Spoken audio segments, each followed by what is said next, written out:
obviously, there's no secret the coronavirus has stopped the world of sports, but how have you adjusted to this time, having to kind of look down the road for another competition? To be honest, I haven't. I miss sport, and it shows that how much I enjoy watching sport, and the world enjoys watching sport. But in reality, at this time, the health and safety of others and ourselves is way more important than I think sport is. However, I have struggled more with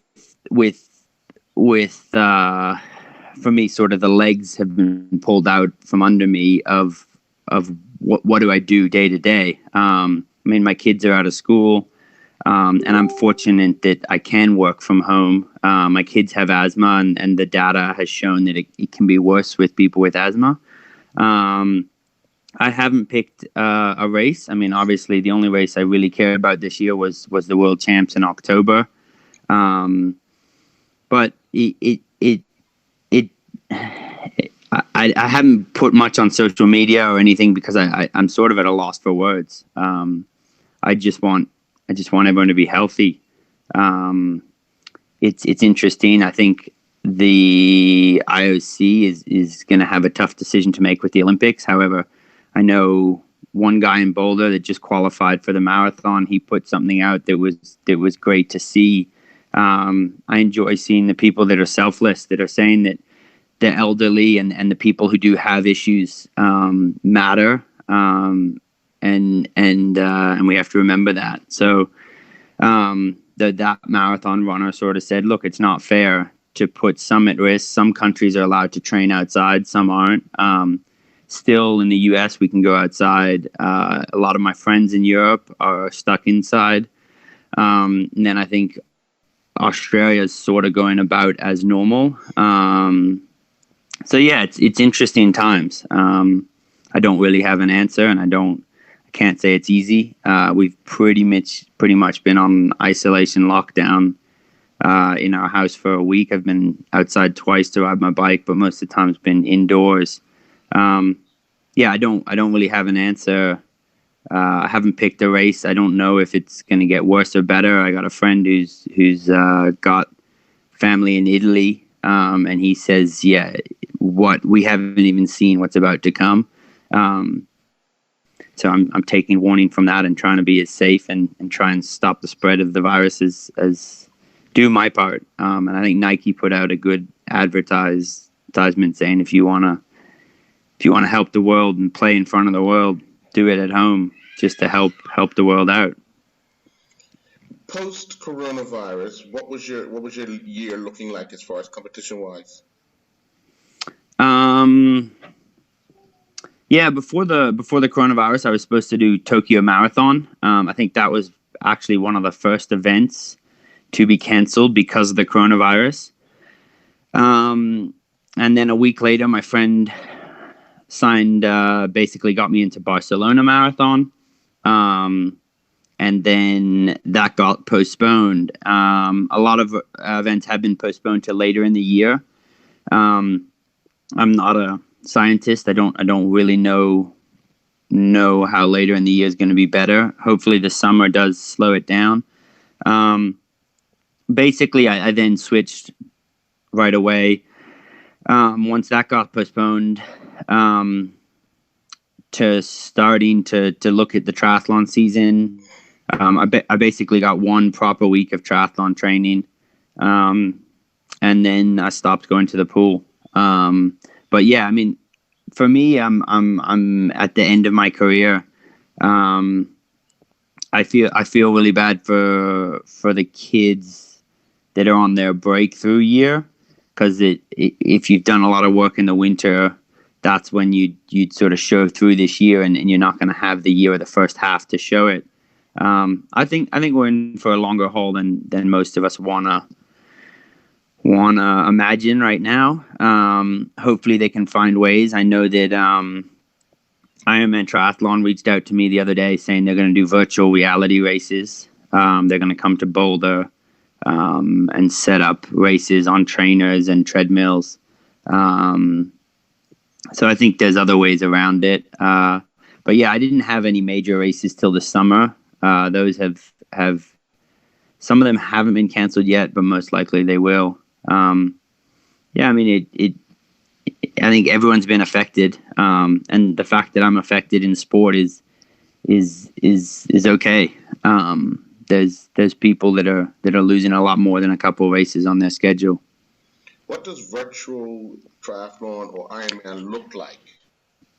So it'll be through Facebook. I actually declined it mainly because my kids have asthma and I don't know the data, because you'd still be in contact with probably 7 or 8 people. And it's interesting. I've been following a lot of my friends. The ones who are single or maybe just have a girlfriend are a lot more relaxed than people who have elderly parents or kids that they're worried about. And I can understand that. That's normal. But a virtual race basically is they were going to do like a 5-kilometer run, a 90-kilometer bike, and then then a half marathon at the end. The bike is set up on a trainer that calculates your power, and so it's all through a system that calculates X amount of power would move you at a certain amount of speed for your height and weight. And then the treadmill, obviously, just the one that can run the fastest distance on that treadmill. But they're all smart treadmills and smart bike trainers that basically connect to apps to show it. So then you're on a screen running as I guess it's not a simulator, as a little person on the TV. Right. Yeah, I mean, it would have been. I got excited for a moment, and my wife's like, "No, you're not doing that." Sorry. Mainly that you don't know who they've been in contact with, and that's the crazy thing is, if in one day you showed symptoms, it would be a lot easier because you'd only in one day you could basically go if you went and met people and you spent a day at home and you didn't see symptoms, you could go back out. The problem is for 2 weeks we don't really know who has it and who can spread it and who doesn't.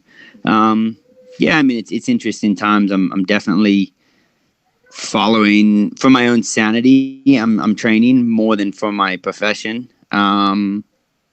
Last year was going to be my last year, but I had such a great year that I decided to continue on.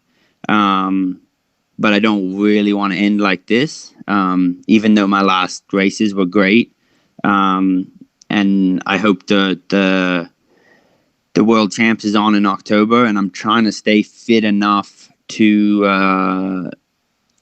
hang on to enough that when normal training can commence, I can jump right back in. Yeah. I'm not trying to gain in fitness. I'm just trying to maintain.